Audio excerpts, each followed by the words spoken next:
Buenas tardes, les damos la bienvenida a la edición central de MBD Noticias. ¿Cómo estás, Martín? ¿Cómo andás, Natalia? Gracias por estar del otro lado. Aquí estamos, a punto de comenzar o comenzando ya la hora y algo de información cotidiana en la pantalla de TV Ciudad. Cargarita esta edición y si te parece empezamos con un tema que surgió ayer. Empezamos por ahí. Continúan las repercusiones tras la falta de ofertas en la licitación para asociar al sector Portland de ANCAP con capitales privados. El sindicato expresó que la defensa de la industria cementera no terminó pese a que la propuesta fracasó.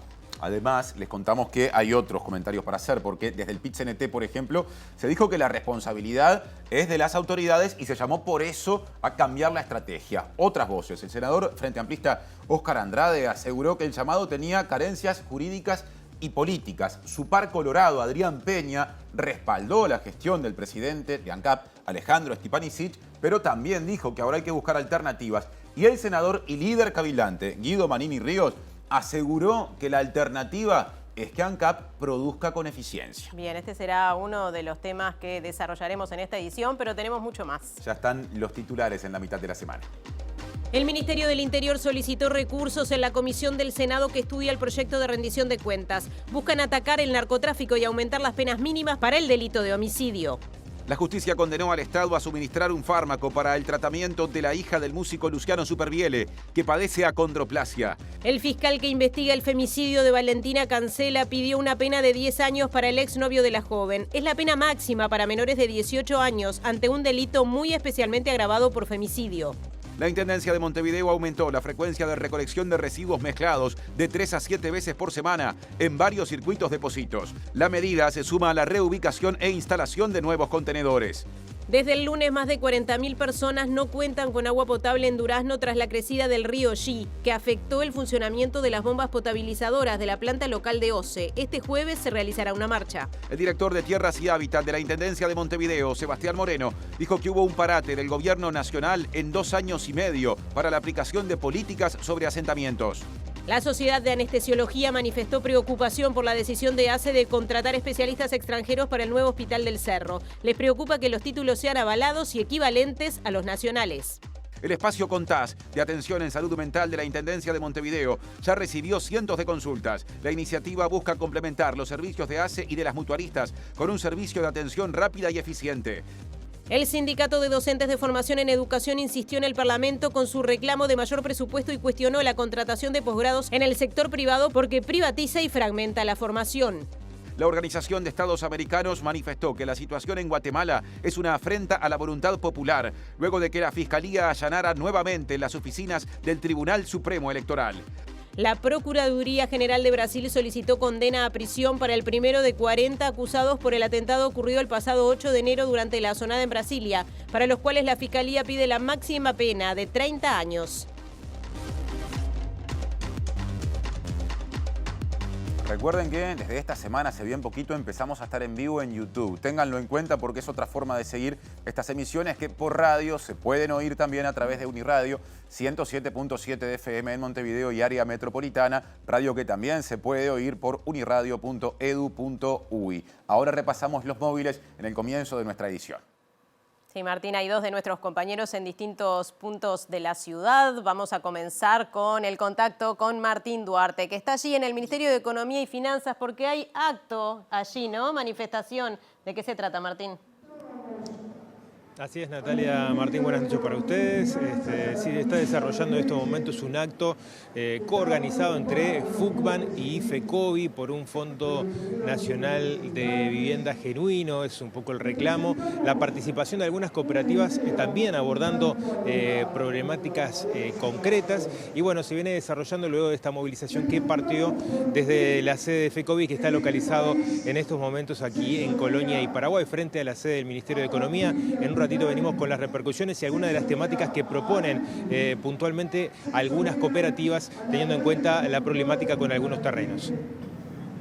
Bien, y en el Parlamento está Diego Martín y se sigue discutiendo la rendición de cuentas. ¿Quiénes estuvieron por allí?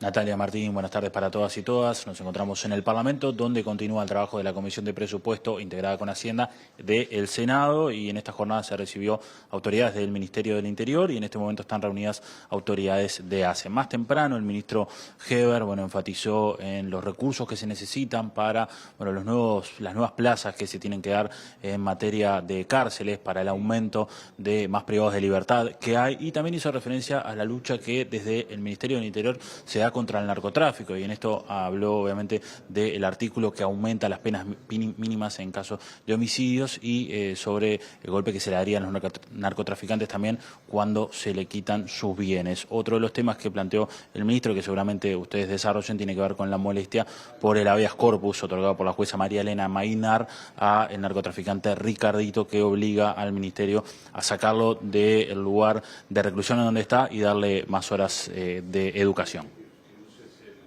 El subsecretario del Ministerio de Vivienda y Ordenamiento Territorial, Tabaré Hackenbruck, y el director de Tierras y Hábitat de la Intendencia de Montevideo, Sebastián Moreno, hablaron con respecto al plan Avanzar, que se orienta a la relocalización y regularización de asentamientos.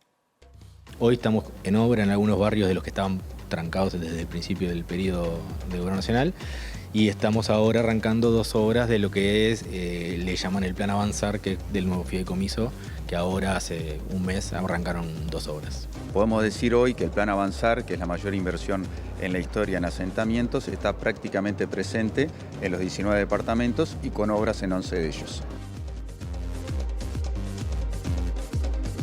Comenzamos el desarrollo de la información, empezamos por nuestro tema de portada. El sindicato de ANCAP entiende que fracasó la propuesta de las autoridades del ente para asociar al sector Portland con capitales privados debido a que no se presentaron ofertas. Habló Natalia Velo, presidenta del sindicato, y dijo que más allá de lo que pasó con este llamado a licitación desierto, la defensa de la industria cementera pública no terminó. Nosotros creemos que lo que hay que valorar siempre y que tenemos que cuidar como organización gremial es la unidad.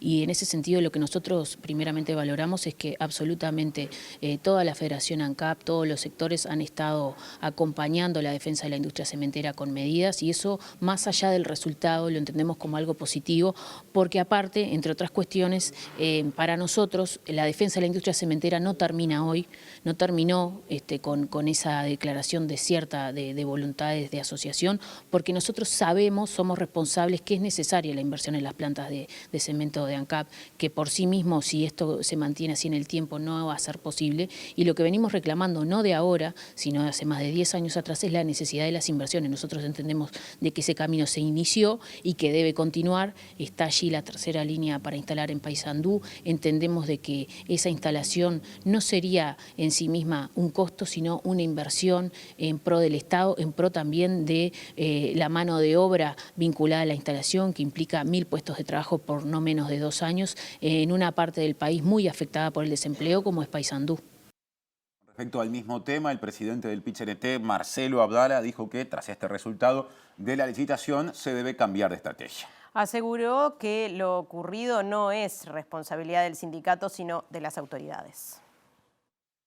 Establecer nuestra opinión fundada de la importancia de defender nuestras empresas públicas, de que las plantas de Portland tienen un rol central para desarrollar desde el punto de vista de contribuir a nuestra infraestructura tanto nacional como regional a partir de las existencias de piedra caliza, que son la base material por encima de la cual se edifica toda la industria cementera, que el directorio de ANCAP ha pretendido responsabilizar a nuestra organización sindical, a la Federación ANCAP, cuando en definitiva aquí lo que queda claro es el fracaso de una gestión. Creemos que es momento de reflexionar y de cambiar de estrategia.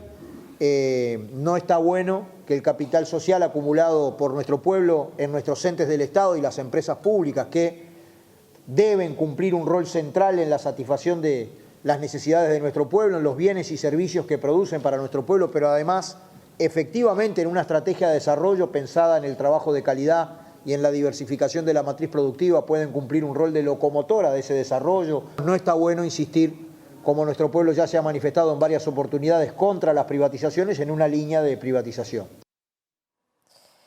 Bien, y el senador cabildante Guido Manini Ríos también opinó sobre el negocio del Portland tras la falta de ofertas de privados para asociarse con ANCAP. En primer término dijo que el ente tiene que dejar de sufrir pérdidas, por lo menos en este rubro, y en ese sentido apuntó a que se busque una forma eficiente de producir. Es difícil determinarla. Yo lo que digo que ANCAP tiene que, en definitiva, ser eficiente en la producción de Portland. Si hay algo que es claro que no puede seguir continuándose en el tiempo, es que año a año arroje pérdidas un determinado rubro que en definitiva no es esencial para el Estado. O sea, si no se puede corregir eso de las pérdidas, habrá que ver cuál es el camino a seguir para que esto se corte. Pero indudablemente no podemos todos los años pagar 20 y pico millones de dólares, como se dice, para algo que en definitiva no es estratégico, digamos, desde el punto de vista de que sin eso no vivamos, hay otros productores. Creo que lo que hay que llamar la atención ahora a ANCAP para que se produzca con eficiencia y que no haya esas pérdidas que hay ahora. Creo que es un tema de responsabilidad y bueno, se verán otros caminos. Hoy se habló que son posibles otros caminos, pero nosotros entendemos que la eficiencia y el no más pérdidas en este rubro es la única forma en la cual se puede salir de esto. Más voces. El senador Frente Amplista Óscar Andrade dijo que el llamado tenía carencias jurídicas y también políticas. Y que la situación actual que atraviesa ese sector es por la falta de inversión. Primero que la iniciativa tenía un montón de debilidades, algunas jurídicas. Es bastante clara la Constitución de la República estableciendo de que este tipo de asociaciones tienen que pasar por el Parlamento y requieren además mayoría especial.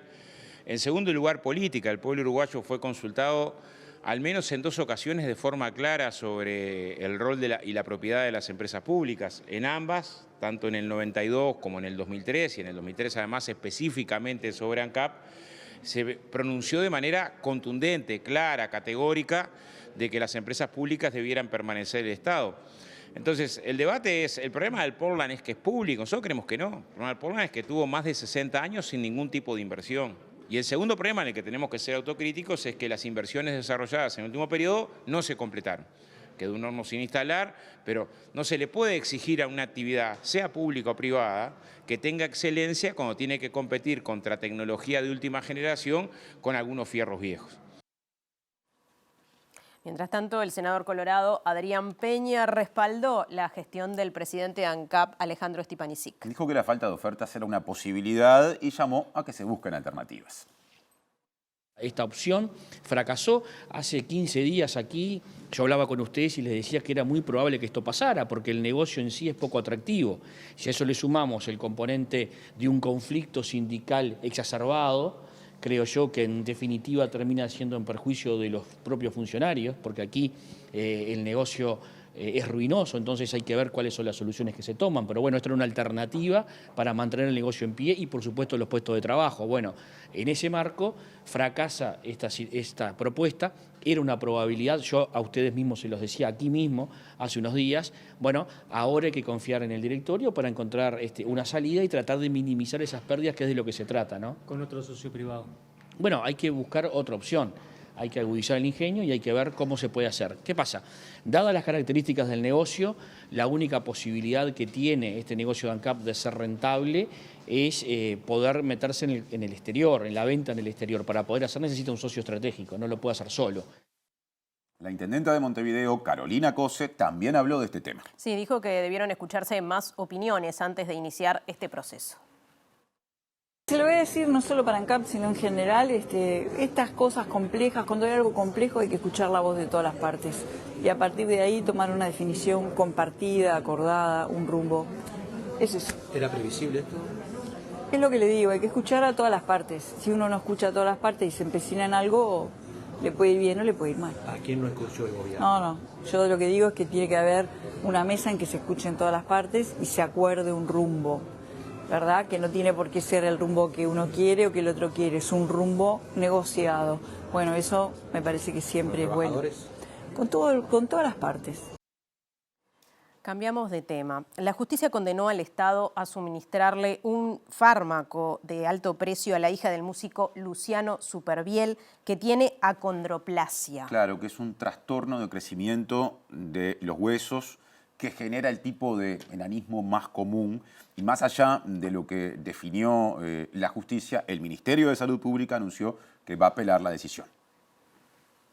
La jueza subrogante de familia María Eugenia Ferrer Sugo falló a favor de Nina, hija de Luciano Supervielle, y condenó al Estado a pagarle el tratamiento con el fármaco Vosoritide, comercializado bajo el nombre de Voxzogo. El fármaco, cuyo costo es de $10.200 al mes, logra desactivar el gen que bloquea el desarrollo óseo natural, lo que permitiría que la niña crezca unos 2 centímetros al año. En su sentencia, la jueza valoró el impacto positivo del fármaco en la calidad de vida de la niña. Si bien la urgencia no está dada por un riesgo cierto e inminente de vida, el suministro del fármaco se justifica en base a que claramente la niña se encuentra en una situación clínica y de edad para recibirlo, lo que le permitiría aumentar la talla y evitar intervenciones invasivas como lo son las quirúrgicas a efectos de estiramientos. En este sentido, la negativa del Estado genera una injustificada desigualdad entre aquellas personas que disponen de recursos económicos suficientes y que puedan financiar la compra del fármaco y aquellas que no puedan hacerlo. El Ministerio de Salud Pública, el Fondo Nacional de Recursos y el BPS se negaron a suministrarlo porque no está registrado. Ante esto, la jueza se preguntó si la niña debe perder su derecho a efectivizar su salud y disfrutar el alto nivel de vida por la omisión del Estado en registrar el medicamento. La obligación del Estado es agotar los recursos para que Nina pueda lograr la mejor calidad de vida posible, afirmó la magistrada.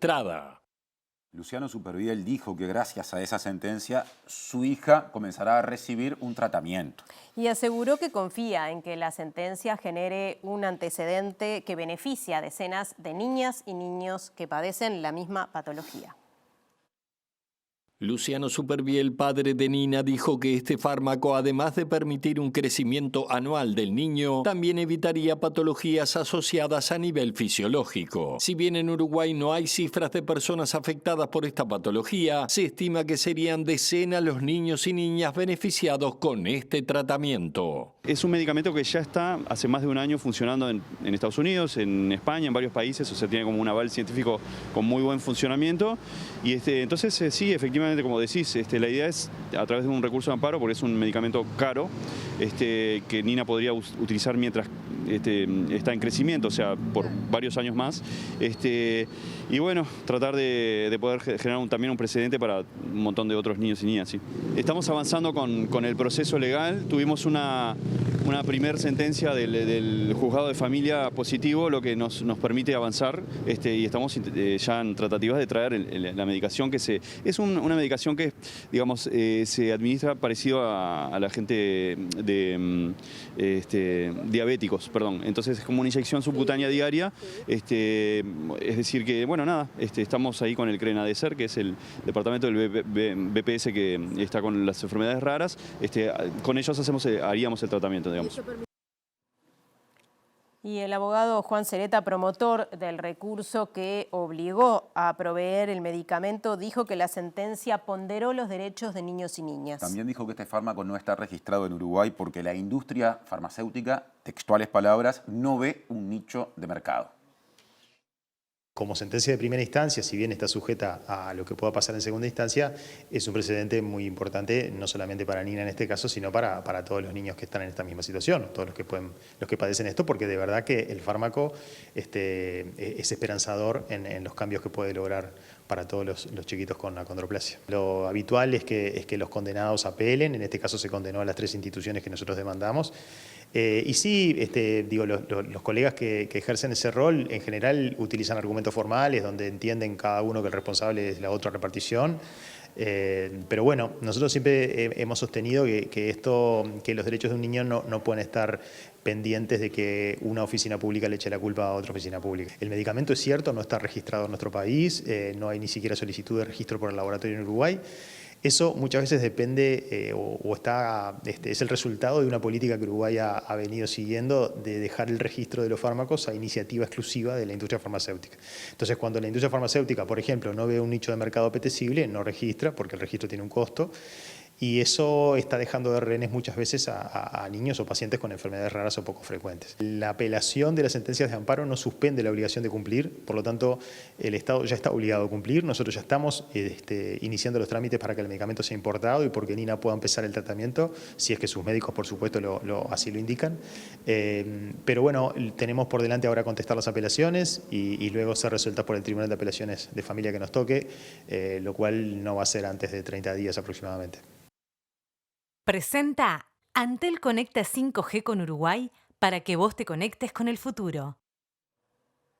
Ahora agenda parlamentaria, asuntos presupuestales con Diego Martini, que está justamente en el Palacio Legislativo. Diego, vemos y escuchamos. Así es, compañeros, volvemos entonces al Parlamento, donde, como decíamos, está reunida la Comisión de Presupuesto integrada con Hacienda, recibiendo en este caso a autoridades de ACE, y estamos en contacto con la senadora Sandra Lasso, a quien le agradecemos por estos minutos y por salir brevemente. Bueno, ¿qué temas se han tratado hasta ahora?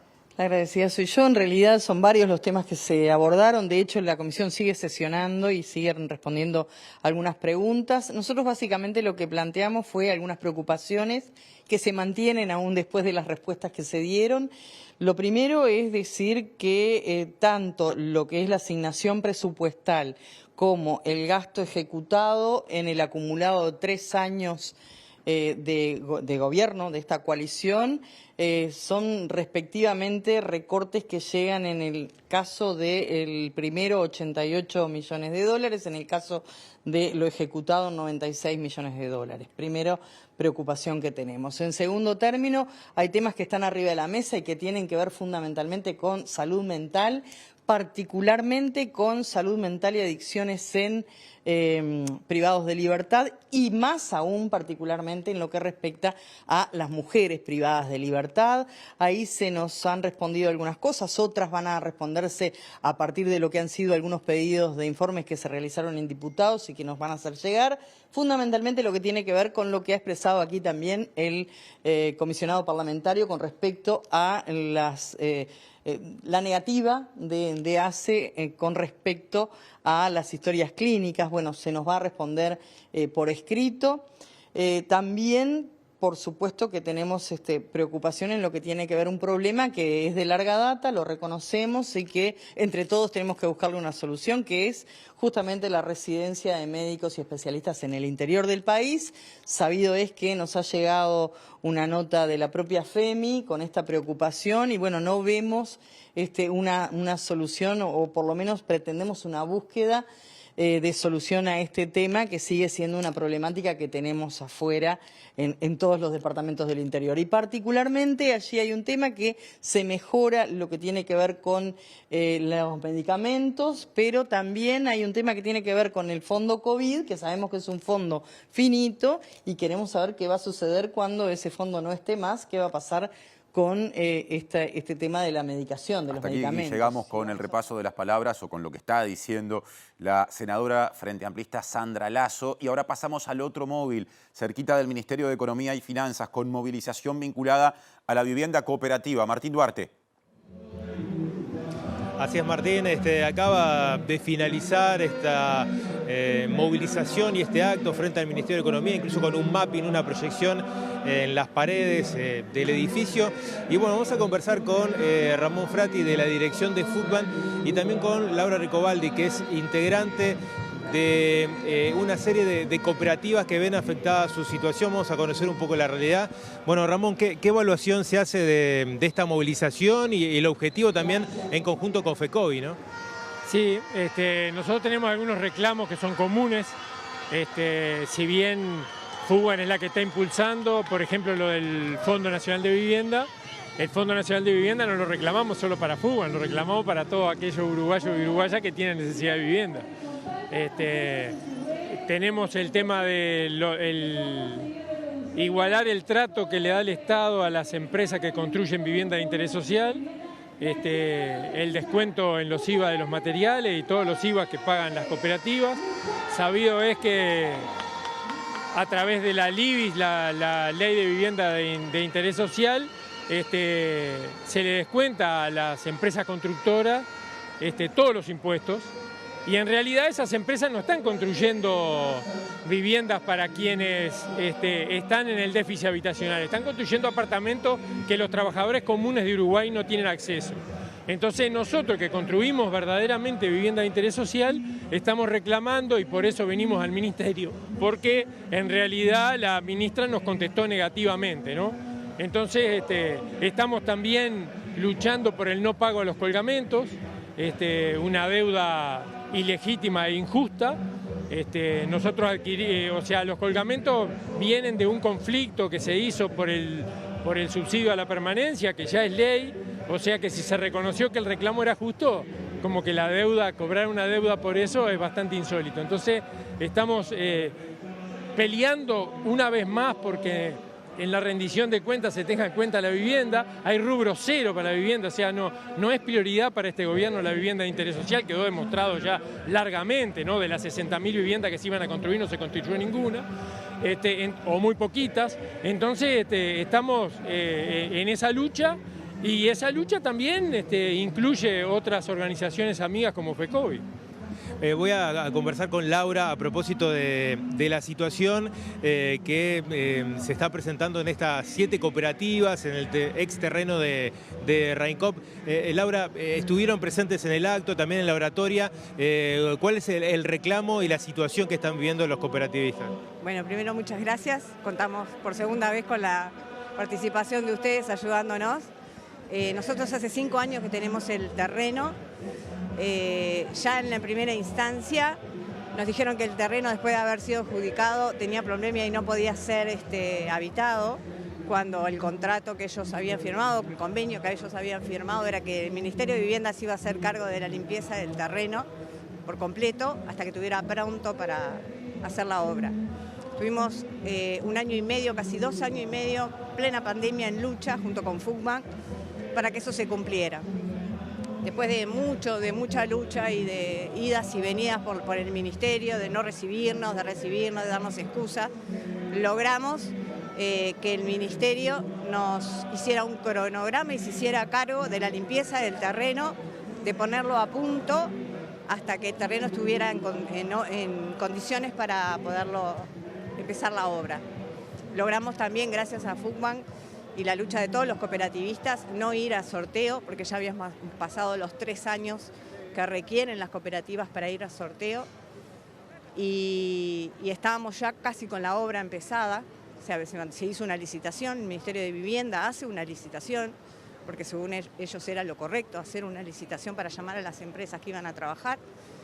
Se hizo una primer parte en el terreno, muy desfasado de lo que era el cronograma que ellos nos mandaron, con mucho retraso, y ahora resulta que la segunda parte, que vendría otra empresa, nos enteramos que en la licitación 3 empresas se habían presentado, y hay 2 de ellas que le están haciendo juicio al Ministerio de Vivienda, porque aparentemente los altos mandos, la ministra, no sé quién fue, se dio una digitación a dedo.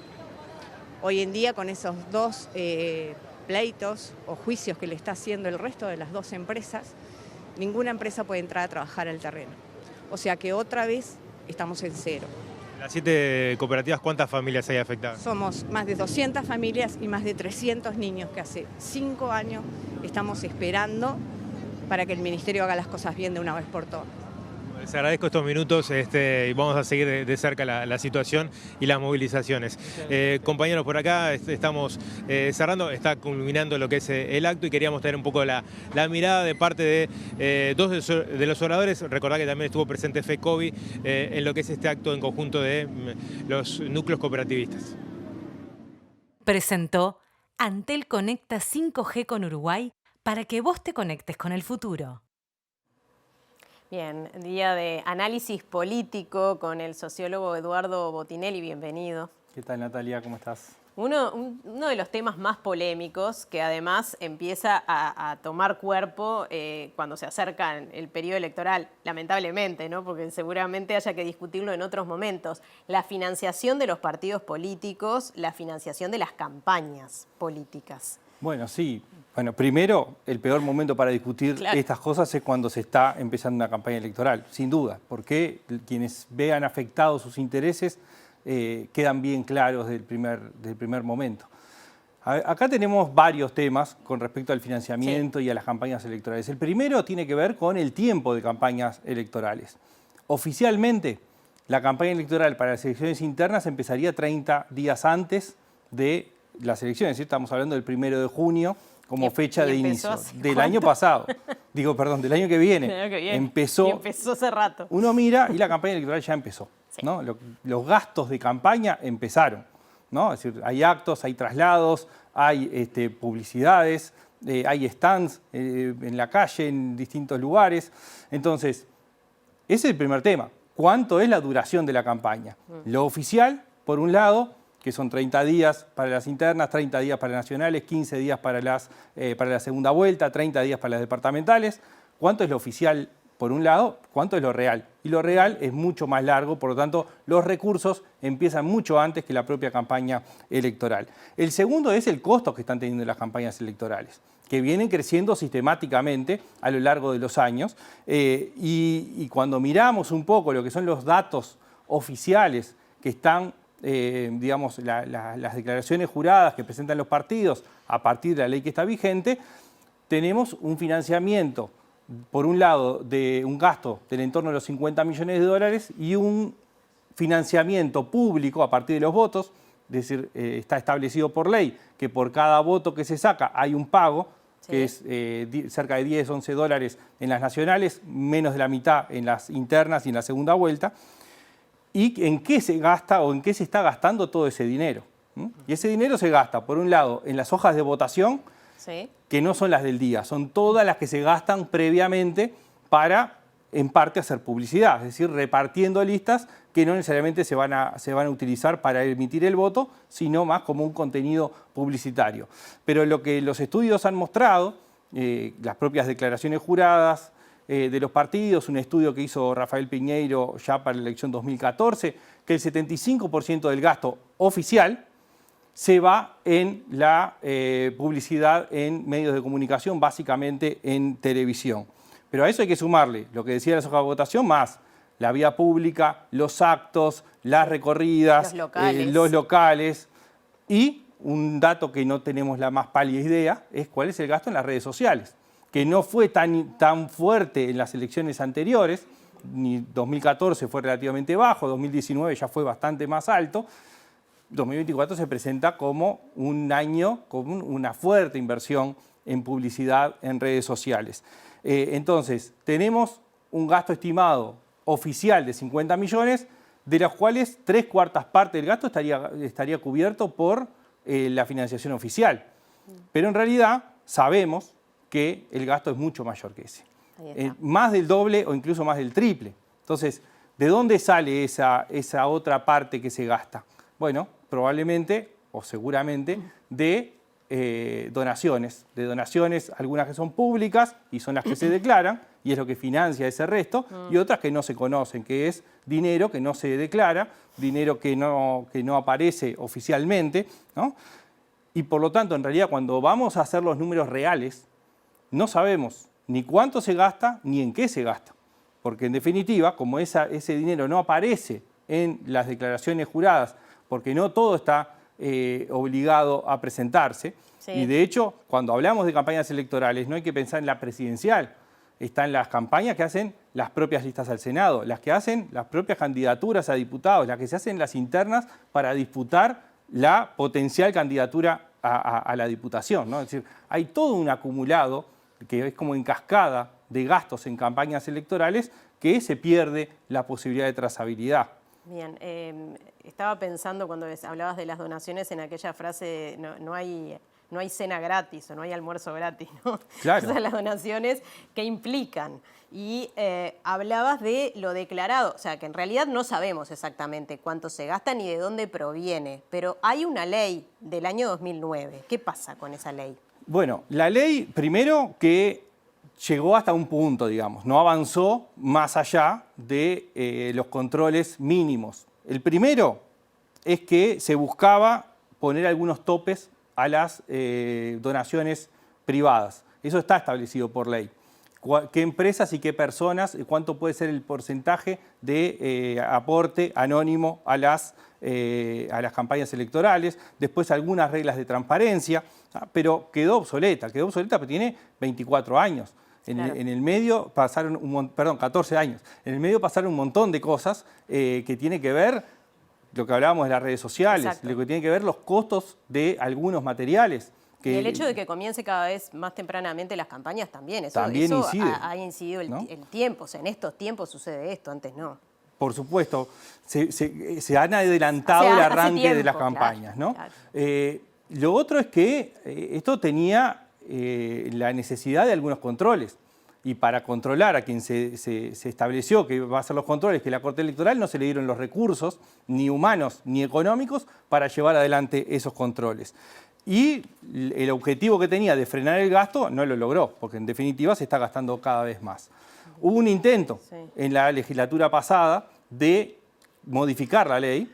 Se aprobó en el Senado una ley que tenía como principal objetivo limitar el gasto. Es decir, bueno, achicar, no seguir aumentando el gasto permanentemente en lo que son las campañas electorales, mejorar la capacidad que pueda tener la Corte Electoral para controlar, mejorar la transparencia de todo lo que se gasta en las campañas electorales, prohibir, por lo menos tenía establecido, prohibir el aporte de las empresas privadas, limitar el aporte personal de las personas. Eso terminó aprobándose en la Cámara de Senadores y fracasó en la Cámara de Diputados, porque terminó empatada la votación porque el diputado Darío Pérez se fue de sala, ¿no? Un episodio muy recordado, Sin dudas. ciertamente, y que no se llega nunca a que tenga todos los apoyos que deben tener, cuando deberían ser los propios partidos los primeros, ¿no? en buscar regular esto, porque tenemos que confiar en ellos después. O sea, bueno. ¿por qué es tan importante que se regule?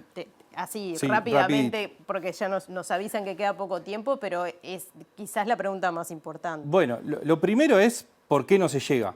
Y el problema es que quienes tienen que regular son los regulados. Claro. Y son afectados, algunos, siempre hay beneficiarios y perjudicados por una decisión. Y el problema está en que hoy se está discutiendo, como arrancamos, muy cerca del año electoral. En todo caso, lo que parece razonable es pensar en una ley de este año, principio del año que viene, pensando en el 29, cuando no se sabe ni cuál es el gobierno que va a estar en el 2025 hasta el 2030, ni se sabe quiénes tienen más posibilidades de ganar una banca en 2029, es decir, no están los jugadores arriba del tablero. Ahora, lo que es claro es que de las debilidades más grandes que tiene la democracia uruguaya, que es muy buena y muy positivamente evaluada por la propia ciudadanía, es el del financiamiento. Sí. Y la importancia tiene que ver con la transparencia, sin dudas, que la gente sepa en qué se gasta, saber cuánto, en qué, pero además el riesgo que estamos teniendo cada vez más cerca. El narcotráfico, ¿no? Por ejemplo, financiando campañas en muchos países del Exactamente, mundo. ¿No? Tenemos los casos que van surgiendo, ¿no? En Chile, en España, en Colombia, en Paraguay. Bueno, acá no sabemos cuán lejos o cerca estamos de esa posibilidad, pero una de las posibilidades que existen reales con el actual sistema es que el narcotráfico tenga incidencia, por lo menos en términos económicos, en financiar algunas campañas. Cuando hablan tanto de transparencia, quizás deberían empezar por ahí. Bueno, ¿no? Es un buen lugar para empezar. Atención, porque el presidente de ACE, Leonardo Cipriani, habla en el Parlamento, así que a continuación vemos y escuchamos lo que está ocurriendo. Así es, compañeros, habla el presidente de ACE, Leonardo Cipriani, en estos momentos refiriéndose a la situación de los anestesistas del Hospital del Cerro. Lo escuchamos. Pública para lograr las reválidas, ¿verdad? Que obviamente cumpliendo todos los pasos, porque nosotros tenemos que tener la garantía que el profesional que viene sea correcto. O sea que no vemos ningún tipo de alteración. Dice la sociedad que en esa reválida interviene el Ministerio de Educación y Cultura, pero no intervienen expertos, es decir, anestesiólogos. ¿Esto es así? No, eso no es así. ¿Cómo se va a hacer el proceso de calificación? Claro, de hecho, en la reválida lleva autorización y lleva aval por parte de anestesistas, que ya hay un grupo de anestesistas para evaluar, ¿verdad?, a estos. Nosotros acá cumplimos todos los requisitos que la ley nos garantiza. Es bien claro por qué tenemos que cumplir esos requisitos, porque el profesional que nosotros tenemos a trabajar tiene que cumplir con todas las garantías. ACE es el principal interesado en que ese profesional sea el adecuado para el lugar. Más allá que Uruguay tiene un buen número de anestesistas por habitantes, como se expresa, pero a nosotros nos pasa que en muchos hospitales del interior tenemos los cargos, tenemos la plata para los cargos y no tenemos ¿Por qué no hay interés? ¿Cuál es la razón por la cual ante un llamado de esta naturaleza no acuden los anestesistas? Y puede ser que no les interese trabajar en ACE en el Hospital del Cerro, digo, yo no puedo alegar a otra materia. He escuchado que se habla que del aspecto técnico, un polo para politraumatizado. Eso no es así. El Hospital del Cerro no es un polo para politraumatizados. Ellos dicen que estando tan cerca a otro hospital no era necesario. ¿Por qué el interés en tener el Hospital del Cerro? Bueno, eso, con el mayor de los respetos, eso es un tema de salud pública. Nosotros tenemos el mayor número de usuarios del Cerro, son de ACE. Y de hecho, sobrecargan el Hospital Maciel, no sobrecarga. Muchas veces el Hospital Maciel es un hospital que está siempre trabajando cercano al 100%. Digo, se necesita una estructura y es un lugar donde es muchísimo. La puerta del Hospital del Cerro es la puerta de ACE que más pacientes ve de todo Montevideo. Bien, estábamos escuchando al presidente de ACE y vamos a seguir con este tema porque la Sociedad de Anestesiología del Uruguay manifestó su preocupación tras la decisión del prestador público de contratar especialistas del extranjero para el futuro Hospital del Cerro, un poco lo que veíamos en estas declaraciones de Cipriani. Habló del tema Germán Reta, presidente de la gremial, y dijo que el colectivo no se opone a la contratación de personal extranjero, sino a que sean equivalentes, ¿no?, las reválidas que hagan que los títulos obtenidos fuera del país valgan lo mismo que los nacionales. Lo único que nos preocupa es que establezcan, que se realice el trámite de reválida que se exige para que puedan ejercer a nivel territorio nacional. Básicamente es eso. Antes el trámite de reválida se hacía a través de la Facultad de Medicina, es decir, la cátedra de anestesiología establecía las equivalencias adecuadas en los cursos y en las currículas con los cursos nacionales y se les otorgaba el título de anestesiólogo para poder ejercer dentro del país. La cátedra definía si esos ciudadanos extranjeros tenían que hacer algún curso adicional para equiparar o para nivelar los conocimientos y las destrezas que traían de sus hospitales, de sus lugares de origen. Eso hoy en día no está ocurriendo. La cátedra no está controlando digamos, las reválidas, porque la LUC definió que era el Ministerio de Educación y Cultura. Entonces, lo que nos preocupa es eso, que realmente los títulos que se vayan a dar sean los que sean adecuados y sean equivalentes a los nacionales. Después de eso, no tenemos ningún inconveniente que trabaje a nivel nacional. La situación política generada en torno a la delegación uruguaya en la Comisión Técnica Mixta de Salto Grande. ¿Afecta al gobierno? ¿Lo percibe la gente? Algunas de esas preguntas serán respondidas por Juan Ignacio Dorrego de la Usina de Percepción Ciudadana, que tiene, como se sabe, un espacio semanal. ¿Cómo andás, Juaní? Hola, Martín, ¿cómo estás?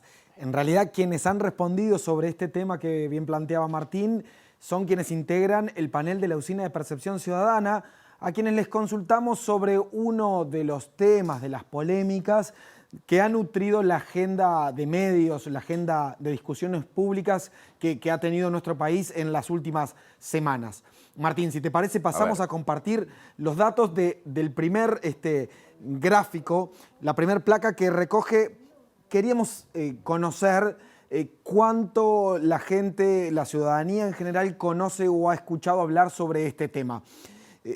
Bueno, los datos muestran con claridad que la gran mayoría de los ciudadanos dicen haber escuchado sobre la polémica reciente en torno al presupuesto y a las designaciones directas realizadas en la Comisión Técnica Mixta de Salto Grande. 6 de cada 10 dicen haber escuchado hablar sobre un tema que los datos lo corroboran, lo comprueban, ha sido principal o pieza principal en las discusiones públicas de estas semanas, ¿verdad? ¿Y qué dice la gente cuando se le pregunta si el pedido de más presupuesto y los ingresos de personal pueden configurar situaciones de corrupción o de clientelismo? Perfecto. Martín, pasamos al siguiente gráfico, donde de alguna manera resume lo que han sido las opiniones de la ciudadanía, que en este caso quienes integran el panel de la Usina de Percepción Ciudadana. 3 de cada 4 personas entienden que sí, que tanto en la partida presupuestal extra como las designaciones directas en la Comisión Técnica Mixta, en la delegación uruguaya en Salto Grande, pueden haber tenido que ver o pueden tener que ver o estar relacionadas con casos de corrupción y también de clientelismo político. Es apenas el 17% de las opiniones que señalan que no creen que tenga que ver ni con clientelismo político ni con corrupción en este caso. Apenas 1 de cada 10 dijo no saber o no contestar al respecto, se mantuvo al margen en este caso. ¿Y todo este ruido, toda esta discusión generada afecta al gobierno? ¿Qué dice la gente? Bueno, digamos, es la pregunta que necesariamente debe venir o nos invita a pensar estos resultados. Si tenemos que 3 de cada 4 creen que sí puede estar vinculados a casos de corrupción o de clientelismo político, nos interesaba conocer cuánto afecta o si entienden que este caso afecta la imagen del gobierno. Pasamos a la tercera placa, en donde tenemos estos resultados que son acordes a los que recién vimos. Prácticamente 2 de cada 3 personas entienden que el caso, lo sucedido, la polémica en Salto Grande, afecta negativamente la imagen del gobierno. Es más, 36% de las opiniones apuntan a que afecta muy negativamente. Si eso le sumamos el 28% que entiende que le afecta negativamente, tenemos un saldo negativo o un impacto negativo relevante en cuanto a la imagen del gobierno en el transcurrir de este caso, ¿verdad? En líneas generales, la gente percibió el tema, tiene una visión crítica y entiende que al gobierno lo afecta. Exactamente. Creo que ha sido un tema que además ha reunido, por un lado, lo que ha tenido que ver con la asignación presupuestal, esto por el lado de rendición de cuentas, por otro lado el caso de las designaciones directas, que ha tenido como consecuencia reuniones con el presidente de la República, Luis Lacalle Pou, digamos, dichos de distintos actores políticos y una posterior renuncia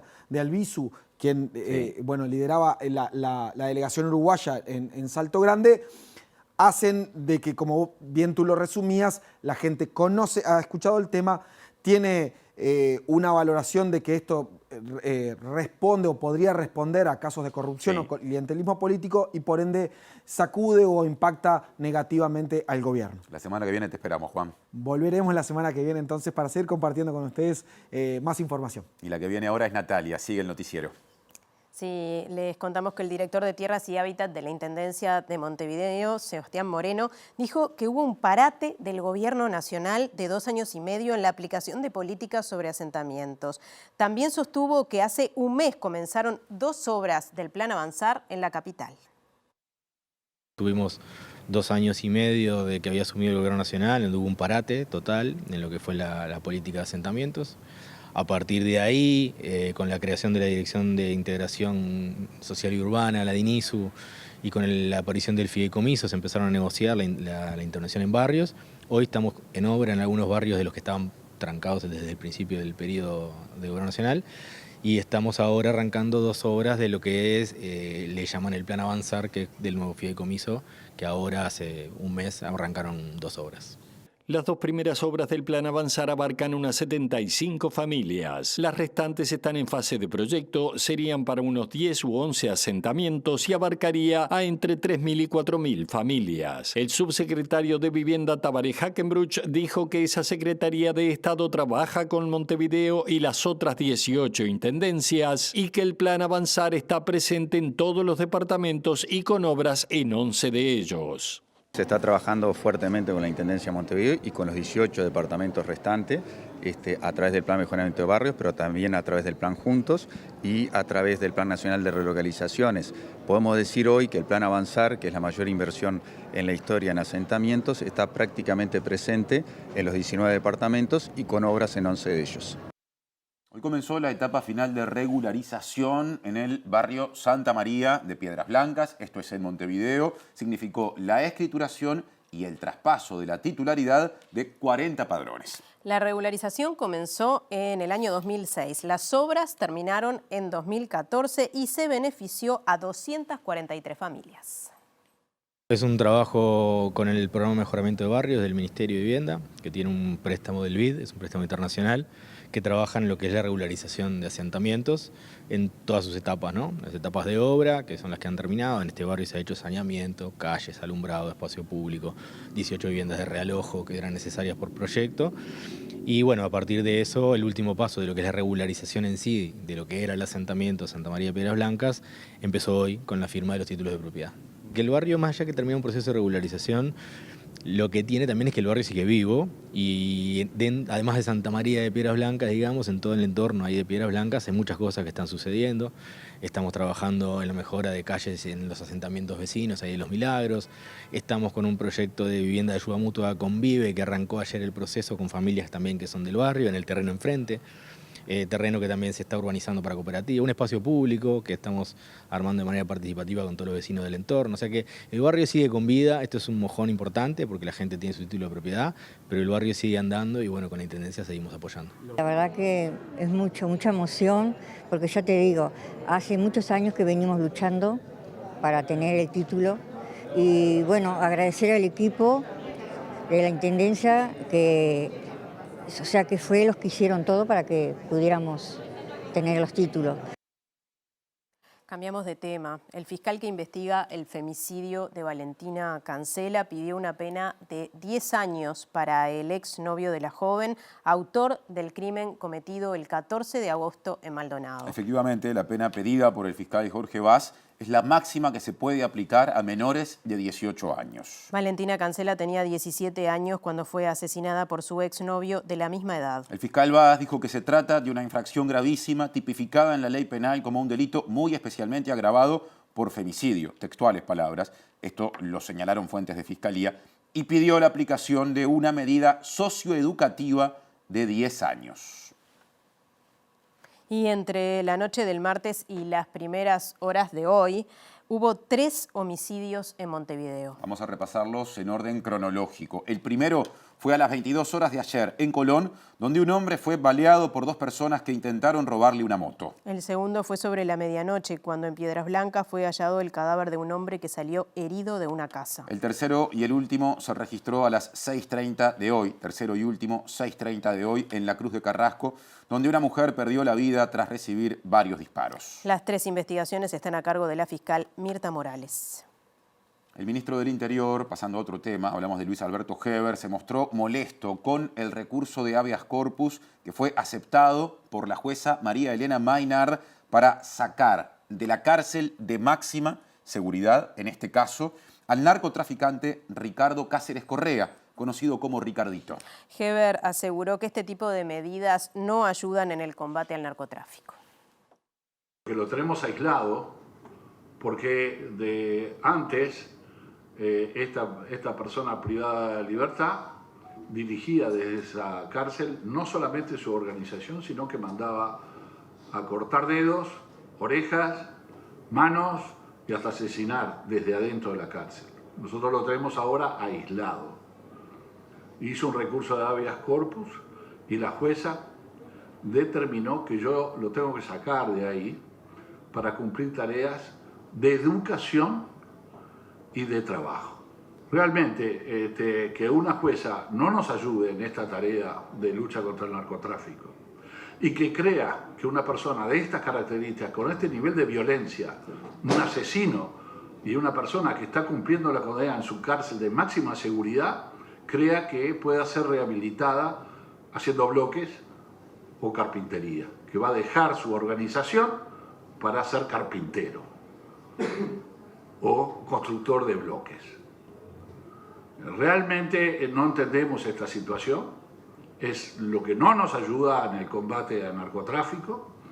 Es la misma jueza que había establecido también la situación de una tobillera a un narcotraficante peligroso y ahora accede a un habeas corpus para sacarlo del régimen de máxima seguridad. ¿Cuáles son las aspiraciones presupuestales del Ministerio del Interior? Lo sabremos en el móvil que viene a continuación. Está otra vez con nosotros y ustedes, Diego Martini.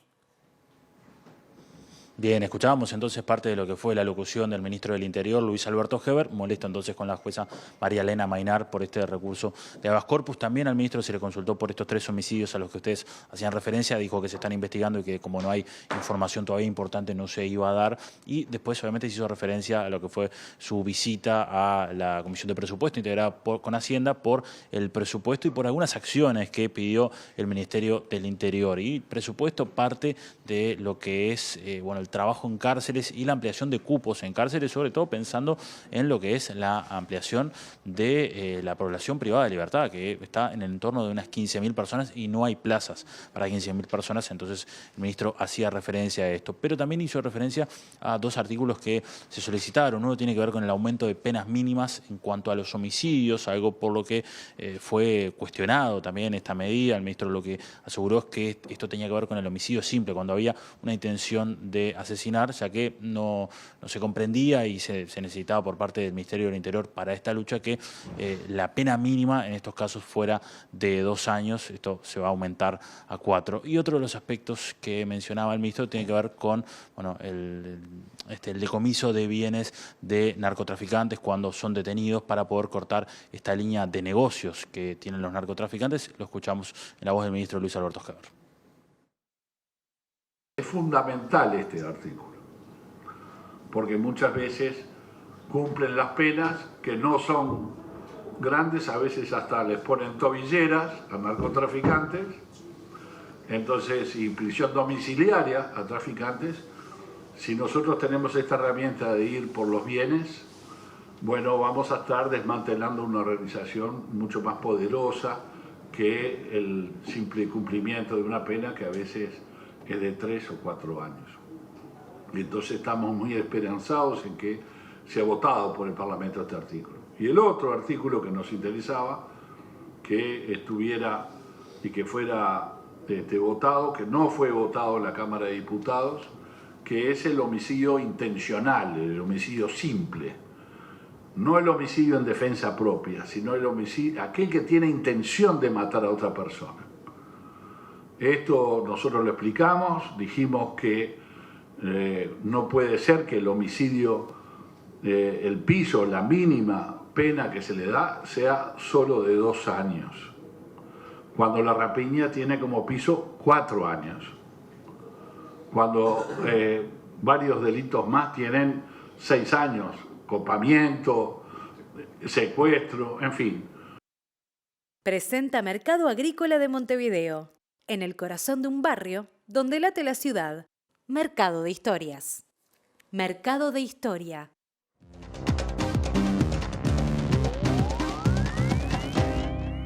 ¿Qué tal? Buenas noches. Lamentablemente tenemos que abrir el capítulo internacional hablando de Guatemala una vez más, porque la Organización de Estados Americanos se mostró muy preocupada y calificó de un ataque a la voluntad popular la decisión de la Fiscalía de volver a allanar cuando no le corresponde el Supremo Tribunal Electoral en algo que se entiende es anticonstitucional y que llevó al presidente electo Bernardo Arévalo a suspender la transición que venía manteniendo con el presidente Giammattei. Lo cierto es que esta guerra entre la Fiscalía y el movimiento Semilla continúa. Uno de los fiscales señalado por corrupción por Estados Unidos, Rafael Curruchiche, dijo que dentro de poco se van a conocer los resultados de esta investigación y que de alguna manera se va a saber por qué la Fiscalía está haciendo esto.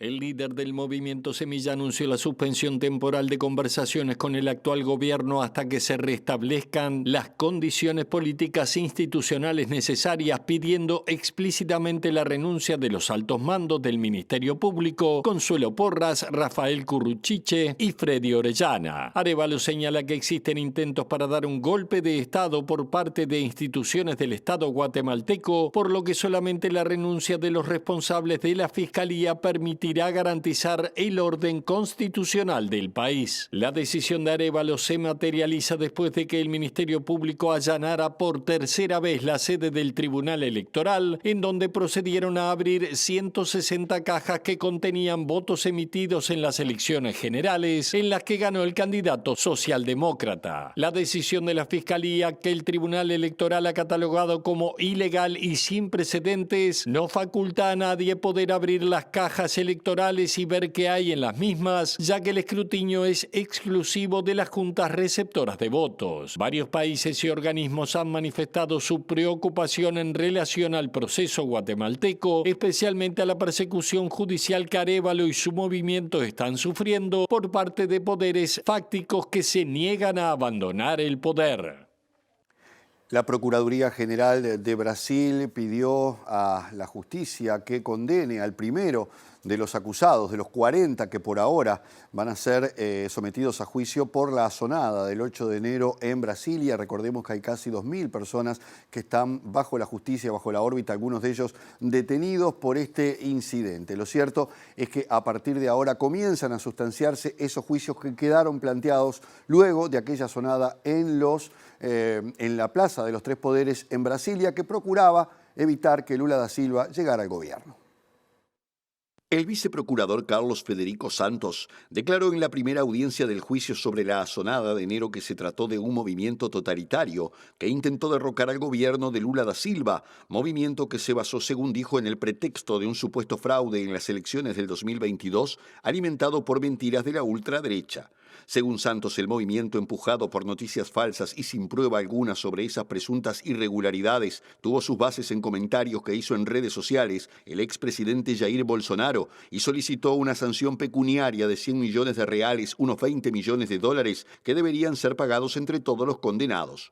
El juez Alexandre G. Moraes abrió la sesión recordando que los ataques del 8 de enero se realizaron con un odio irracional y casi patológico contra la democracia, y está previsto que los jueces evalúen de manera individual cada uno de los casos. Los 4 hombres sentados hoy en el banquillo sostienen que viajaron a Brasilia para una marcha pacífica, al tiempo que la Fiscalía pidió que 40 detenidos, incluidos los 4 de este miércoles, sean condenados a penas ejemplares de hasta 30 años. La defensa del primer acusado puso en duda la competencia de la Corte Suprema y la consideró ilegítima para tratar el caso, ya que dijo debería realizarse en un tribunal ordinario de primera instancia y no en la Corte Suprema, sobre la cual afirmó que pierde tiempo para otros asuntos de relevancia nacional, y negó que las fotos y videos en que aparece en medio de la destrucción provocada el 8 de enero constituyan una prueba de que participó efectivamente en los desmanes. Presentó Mercado Agrícola de Montevideo, en el corazón de un barrio donde late la ciudad. Mercado de Historias. Mercado de Historia.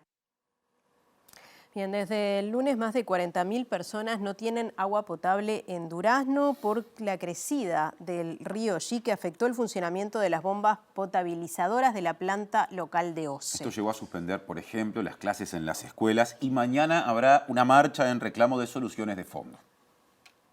La afectación del servicio de agua potable en Durazno comenzó el pasado lunes y llevó a que el Centro de Emergencia Departamental y OCE implementaran el servicio de coches cisternas para abastecer a los afectados. Si bien en algunas zonas comenzó a restablecerse el suministro en la jornada de hoy, algunos vecinos, como muestra el siguiente video, recurrieron al río para paliar la situación. Durazno sacando agua del río para el baño y eso porque hasta que no se pueda solucionar el tema de la bomba, es como se está. A 4 cuadras de casa tenemos el río y venimos con mi hijo a buscar el agua. Un grupo de vecinos organizó una marcha bajo el lema OCE existe porque existimos nosotros, y en reclamo de la gravedad por la falta de agua potable. Se movilizarán este miércoles desde la hora 11. Tuvieron un problema con la bomba, después fueron por la otra bomba, no tuvieron una alternativa y no pudieron bombear agua para la ciudad y no pudieron abastecer. Y en estos días se ve a la gente transportando bidones, tanques con agua de un lado para otro, la gente bañándose de una casa en otra. Y lo que más me llama la atención es la gente mayor o la gente que no se puede trasladar, cómo se abastece, ¿no?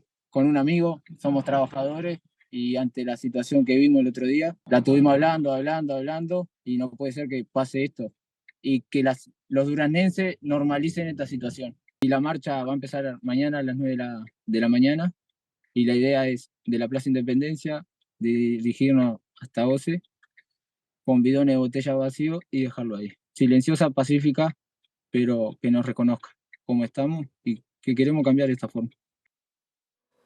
Bueno, nos estamos yendo, pero como de costumbre repasamos antes los datos del tiempo. Sin lluvias a la vista, por lo menos en las próximas 72 horas para Montevideo y el área metropolitana. Mañana jueves 14 de septiembre, según Inumet, la mínima será de 4 grados, la máxima de 18, amplitud térmica se me ocurre decir, y está previsto que haya nieblas y neblinas. El viernes 15 de septiembre también va a estar solo algo nuboso y aumenta la temperatura 8 grados, la mínima 22 la máxima. Pasando al sábado, 16 de septiembre, mínima 12, máxima 19 en capital y cercanías. Bien, bueno, nos vamos, como les decimos siempre, los invitamos a quedarse en la pantalla de TV Ciudad.